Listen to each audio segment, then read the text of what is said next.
Gini Bang Uco, ada kan istilahnya tuh pernah nggak mendapatkan konsumen yang kurang ajar lah gitu kan? Kadang dia pesan, contoh lagi nih kan, dia pesan makanan harus sesuai dengan itu. Contohnya dia beli ayam penyet harus dada katanya. Kalau nggak ada dada nggak mau. Itu kayak mana solusinya tuh? Maaf ya, ini agak sisip sedikit. Kalau ngalong malam tuh ada nggak yang permintaan yang aneh-aneh titipan gitu atau ya bagaimana gitu? Itu banyak Bang. Kalau untuk titip-titipannya banyak. Kadang yang kita kesalkan, kadang yang nginep di hotel. Oh, nginep dia di hotel. Minta oh. ya XXX lah. Oh iya, yang khusus dewasa ya. Yang 18 plus ke atas gitu. Betul. Oh, iya.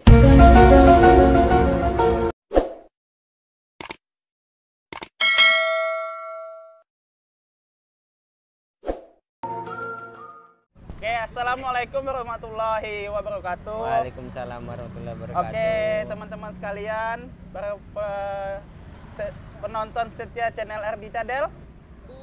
Kali ini saya bersama salah satu seorang driver atau wakil ketua Basecamp GPRS ya. Kali ini beliau ingin berbagi pengalaman. Untuk lebih jelas siapakah orang itu, langsung kita perkenalkan namanya. Siapa namanya Bang? Nama saya Eko Satria, biasa dipanggil Uco. Panggil Uco ya? Giant. Oh Uco, biasa panggil Uco ya? Gitu. Jadi ini udah selesai ngebitnya Bang? Kalau sekarang belum lagi. Ini sementara cari 5 orderan lagi untuk mengejar target. Target yang sudah ditentukan dari program yang dibuat Gojek. Awal dulu kan programnya berkat ya? Berkat. Betul. Dari 135 tuh 12 orderan. Sekarang Bang Ucoknya berapa orderan nih? Apa program silver, gold atau platinum? Ini kebetulan akun saya dikategorikan di silver. Dia ada basic, silver, gold sama platinum. Dan gitu. Untuk pencapaian orderannya itu berbeda-beda. Berbeda-beda gitu. Jadi kalau silver tuh berapa poin? Dia kami mencari 14 orderan. 14 orderan. Berarti dia terkumpul dalam satu orderannya 150. Total keseluruhan dari 14 orderan itu 21.000. 12.000. Oh gitu. Jadi totalnya semuanya 145.000 gitu. Kalau dia begini. Dia kadang tergantung tarif ongkirnya. Yang ditentukan Gojek dia 14 orderan. Di situ bonusnya dibuat 145.000. Ketika nanti dalam 14 orderan itu kita nggak mencapai penghasilan kita, itu dicukupkan Gojek 145.000. Oh gitu, istilahnya Gojek melengkapi lah dari kekurangan harga ongkos kita gitu.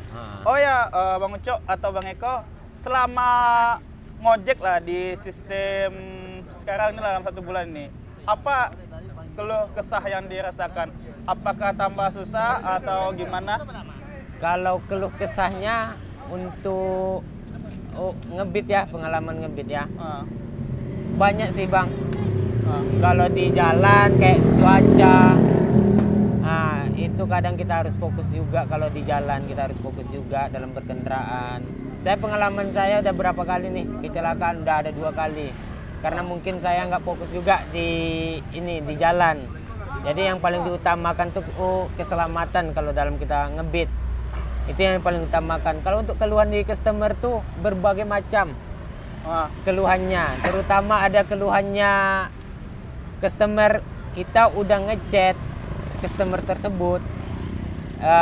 Si customer ini mengatakan sesuai aplikasi, ketika kita udah sampai di rumah dia, si customer ini tidak bisa dihubungi.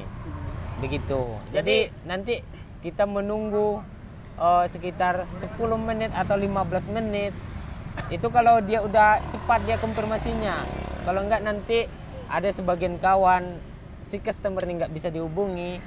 Jadi itulah pengalaman yang apa namanya itu dibilang pedih ya, menyakitkan lah. Menyakitkan. Soalnya kita kadang menjemput orderan yang dipesan customer ini bukannya dekat, kadang mau dari tempat kita duduk sampai ke resto yang di order dia itu kadang mencapai 4 kilo. Wah, ya. Jadi istilahnya tuh nggak sesuai lah ya penjemputan dari kita tempat duduk nongkrong. Contoh kita duduk di Giant gitu kan, jemput sampai ke Ramayana Panam, Pasar Pagi, memang nggak sesuai lah gitu ya. Nggak sesuai.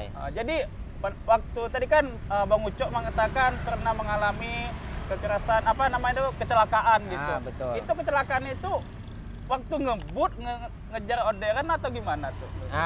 Dia begini. Dia kadang dia pas kita mau jemput orderan. Jemput orderan. Jadi gitu. ini ada juga saran untuk kawan-kawan driver lain. Ketika terjadi kecelakaan, pas mendapatkan orderan, tolong orderannya itu jangan di cancel. Maksudnya tuh dihubungi dulu, dihubungi terlebih dahulu ke customer yang order, bahwasannya dibilanglah kita kecelakaan atau gimana.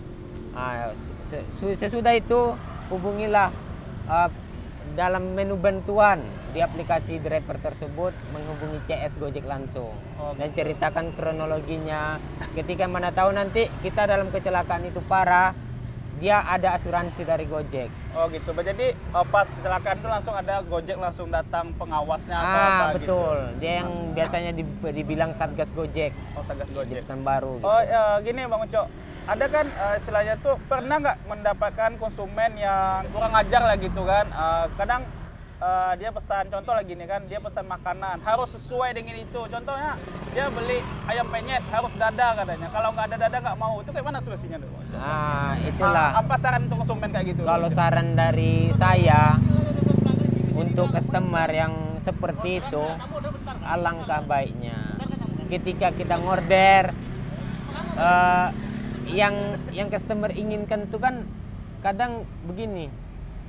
Seumpamanya dia minta ayam penyet, dia minta dada, sementara di restonya yang dada itu habis, yang tinggal paha. Jadi saran saya, kami sebagai driver ini kadang kami udah menunggu lebih 1 jam untuk mendapatkan orderan.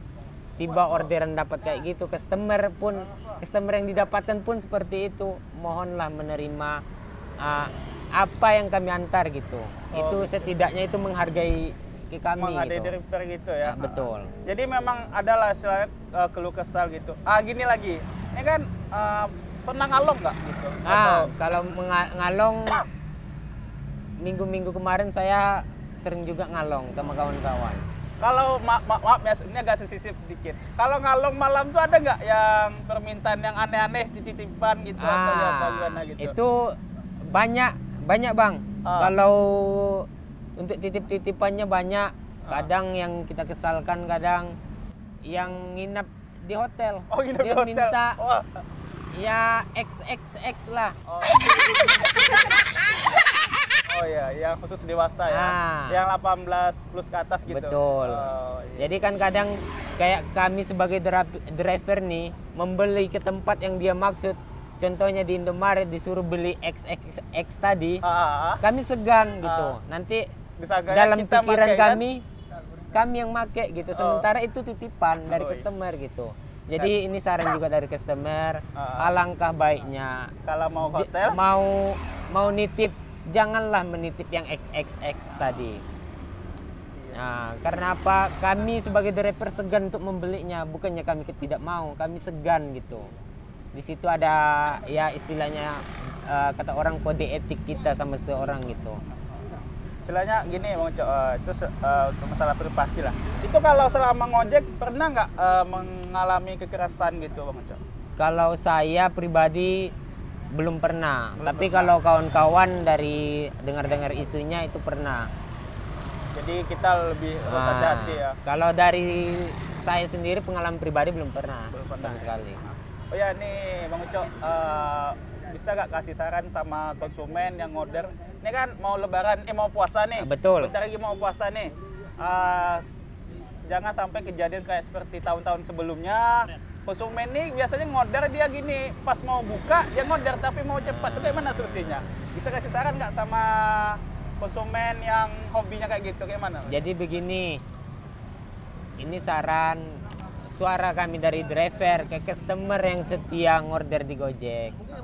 Ketika hal itu terjadi, pas di waktu jam mau buka, alangkah baiknya si customer ini ngorder tuh sekitar di jam 5:30, jangan pepet di jam mau buka. Karena apa?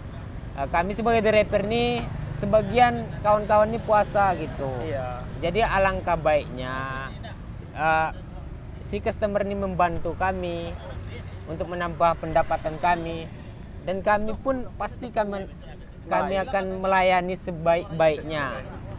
Nah, sesuai SOP yang diberikan ke Gojek di kita gitu. Jadi istilahnya tuh pas untuk konsumen setia pengguna ojek online, kalau untuk pesan makanan atau pesan sesuatu GoFood atau bentuk apapun, usahakan itu pesannya pas bulan puasa itu 1 jam atau 1 setengah jam ya, mau betul. berbuka puasa ya. Betul, Bang. Biar driver tuh nggak terburu-buru. Yang pertama, yang kedua, siapa sih yang nggak mau cepat? Ya kan? Betul. Yang kayak abang yang mau mesen mau cepat, restonya mau cepat, apalagi driver mau cepat.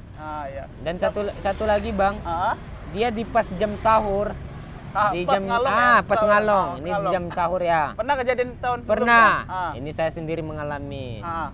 Saya Pernah pas di waktu itu tidak sempat sahur. Nggak sempat sahur Nggak gitu. sempat sahur. Nggak sempat sama sekali. Dikarenakan si customer ini minta cepat. Cepat. Padahal saya udah ngechat ke si customer ini bilang, Mbak saya mau sahur juga.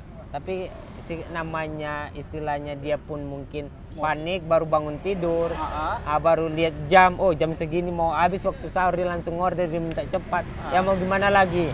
Pandai-pandai kami lah sebagai driver ini kayak mana sahur istilahnya tuh biar bisa memanfaatkan waktu seminim itu untuk sahur. Tapi belajar dari pengalaman itu, ketika bulan puasa selanjutnya atau di hari-hari selanjutnya, saya sahur terlebih dahulu, baru saya ngebit. Istilahnya gini, Bocok, kita tuh sebelum kita membelikan orang makanan, kita harus makan dulu. Betul. Ya. Nah itu dia. Jadi istilahnya untuk konsumen pas sahur tuh pastikan mau order itu agak 1 jam sebelum imsak silakan order ya. Karena setengah jam sebelum imsak tuh nggak masalah. Masih istilahnya tuh kalau dia restonya itu nggak termakan waktu lama dalam menyiapkan pesanan dia nggak masalah, setengah jam.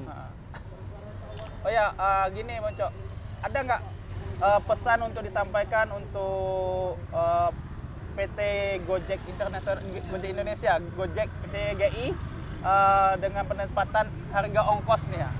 Ongkosnya gimana gitu? Kalau harga ongkos sih gimana bilangnya ya Bang? Kalau saya pribadi ya namanya aplikator, kita sebagai mitranya, drivernya, apa yang diterapkan aplikator itu yang diterima. Itu yang diterima. Soalnya sebelum-sebelumnya kan ada juga pengalaman ada yang dibilang orang demo lah, itu begini untuk penaripan ongkos. Malah istilahnya tuh hasil dari demo itu nggak ada solusinya gitu. Solusinya pun paling sedikit dinaikkan. Jadi kalau saya untuk pribadi lah, kata abang tadi saran untuk PT Gojek, kalau saya pribadi apa yang dikasih aplikator itulah yang terima. Istilahnya tuh Bang ya, Bang Ucok, nikmati, syukuri dan jalani. Betul. Ya, betul itu ya. yang paling penting dalam hidup ini. Dalam hidup ini, oke. Jadi selama ngojek ini banyaklah keluh kesah, baik kecelakaan, dapat konsumen yang apa gitu. Jadi akun Bang Ucok ini akun khusus makanan gitu ya?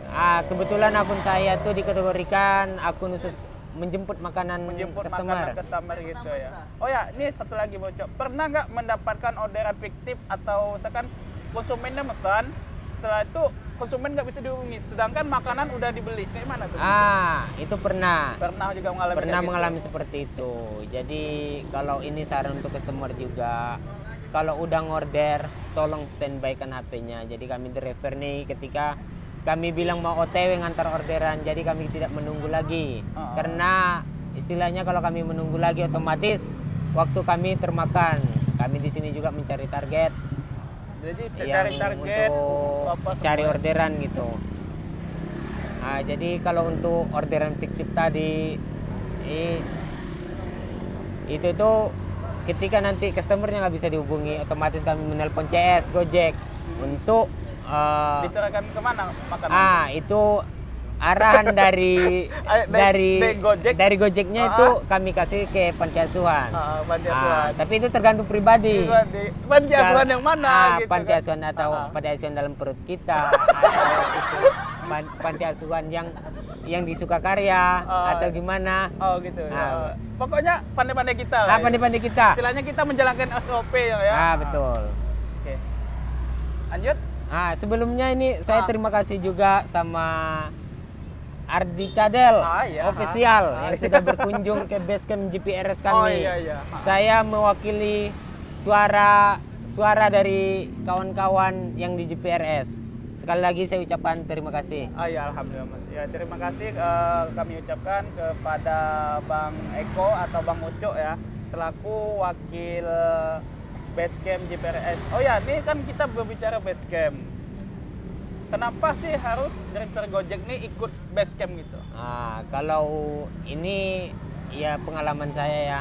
Ini kayak terkait kayak kecelakaan tadi.